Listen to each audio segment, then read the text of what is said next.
माँ मुझे कुछ महीनों के लिए विदेश जाना पड़ रहा है। तेरे रहने का इंतजाम मैंने वृद्धाश्रम में करवा दिया है। तकरीबन 30 साल विवाहित डॉक्टर संदीप ने देर रात घर में घुसते ही अपने माँ से कहा।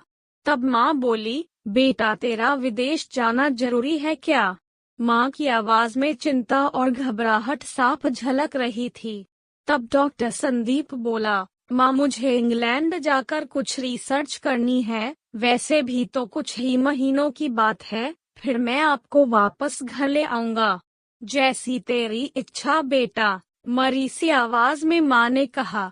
यह कहकर माँ सोने चली गई। दूसरे दिन संदीप माँ को पड़ोस के एक वृद्धाश्रम छोड़ आया। वृद्धाश्रम में आने पर शुरू में हर व्यक्ति के चेहरे पर जिंदगी के प्रति हताशा और निराशा साफ झलकती थी, लेकिन जानकी देवी जी के चेहरे पर वृद्धाश्रम में रहने बावजूद कोई शिकनतक न थी। एक दिन आश्रम में बैठे कुछ बुजुर्ग आपस में बातें कर रहे थे। उनमें से 3-4 महिलाएं भी थी। उनमें से एक महिला बोली, डॉक्टर का कोई सगा संबंधी नहीं था क्या जो अपनी माँ को यहाँ छोड़ गया? तब वहाँ बैठी एक महिला बोली, जानकी देवी जी के पति की मौत जवानी में ही हो गई थी। तब संदीप करीब 5 साल का था। पति के मौत के बाद जानकी देवी जी और उसके बेटे को रहने और खाने के लाले पड़ गए थे। तब किसी भी रिश्तेदार ने उनकी मदद नहीं थी। जानकी देवी जी ने दूसरों के घर में झाड़ू पोछा करके अपने बेटे संदीप को पढ़ाया लिखाया। संदीप भी पढ़ने लिखने में बहुत होशियार था, तभी तो वह डॉक्टर बन गया। वृद्धाश्रम में करीब 7 महीने गुजर जाने के बाद एक दिन जानकी देवी वृद्धाश्रम के संचालक मुकेश शर्मा के ऑफिस के नंबर से अपने बेटे को फोन किया और कहा, संदीप तुम इंडिया आ गए हो या फिर अभी भी इंग्लैंड में ही हो? संदीप का जवाब था, माँ मैं अभी इंग्लैंड में ही हूँ। अब तो जानकी देवी जी जब भी 3-3, 4-4 महीने से फोन करती तो संदीप का एक ही जवाब आता कि मैं अभी यही हूँ। जैसे ही मैं अपने देश आऊंगा तुझे बता दूंगा। इस तरह समय गुजरता गया और 2 साल गुजर गए। अब तो वृद्धाश्रम के लोग भी कहने लगे कि देखो कैसा चालाक बेटा निकला, कितने धोखे से अपने माँ को यहाँ छोड़ गया। तभी आश्रम का एक अन्य बुजुर्ग बोला, मुझे तो नहीं लगता कि डॉक्टर कोई विदेश गया होगा, वह तो बुढ़िया से छुटकारा पाना चाह रहा था। तभी किसी और एक बुजुर्ग ने कहा, मगर वह तो शादीशुदा भी नहीं था, फिर होगी कोई गर्लफ्रेंड जिसने कहा होगा पहले माँ के रहने का अलग इंतजाम करो तभी मैं तुमसे शादी करूंगी।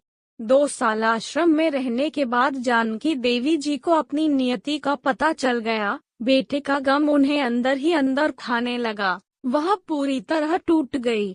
2 साल आश्रम में और रहने के बाद एक दिन जानकी देवी जी की मौत हो गई। उनकी मौत पर आश्रम के लोगों ने आश्रम के संचालक शर्मा जी से कहा, इसकी मौत की खबर इसके बेटे को तो दे दो, हमें तो नहीं लगता कि वह विदेश गया होगा, वह होगा यही कहीं अपने देश में। तभी शर्मा जी बोले, इसके बेटे को मैं कैसे खबर करूं, उसे मरे तो 3 साल हो गए। शर्मा जी की यह बात सुनकर वहां उपस्थित सभी लोग हैरान रह गए। तभी उनमें से एक बोला, अगर उसे मरे 3 साल हो गए तो जानकी देवी जी मोबाइल पर बात कौन करता था? तब शर्मा जी बोले, वह मोबाइल तो मेरे पास है जिसमें उनके बेटे की रिकॉर्ड की गई आवाज है। एक बुजुर्ग ने पूछा, पर ऐसा क्यों? तब शर्मा जी बोले, करीब 4 साल पहले जब संदीप अपने माँ को यहाँ छोड़ने आया था तो उसने मुझसे कहा कि शर्मा जी मुझे ब्लड कैंसर हो गया है और डॉक्टर होने के नाते यह मैं अच्छी तरह जानता हूँ कि इसके आखिरी स्टेज में मुझे बहुत तकलीफ होगी। मेरे मुंह और मेरे मसूड़ों से खून भी आएगा। मेरी यह तकलीफ माँ से देखी न जा सकेगी, वह तो जीते जी मर जाएगी। मुझे तो मरना ही है, पर मैं नहीं चाहता कि मेरे कारण मेरे से पहले मेरी माँ मरे।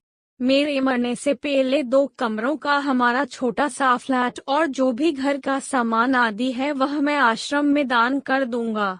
यह दास्तां सुन आश्रम के सभी लोगों की आंखें भी नम हो गई। जानकी देवी जी का अंतिम संस्कार आश्रम में ही कर दिया गया। उनके अंतिम संस्कार में शर्मा जी ने आश्रम में रहने वाले बुजुर्गों के परिवार वालों को भी बुलाया। माँ बेटे के इस अनमोल प्यार और अटूट दास्तां का कुछ लोगों पर इतना असर हुआ कि कुछ बेटे अपने बूढ़े माँ बाप को वापस घर ले गए।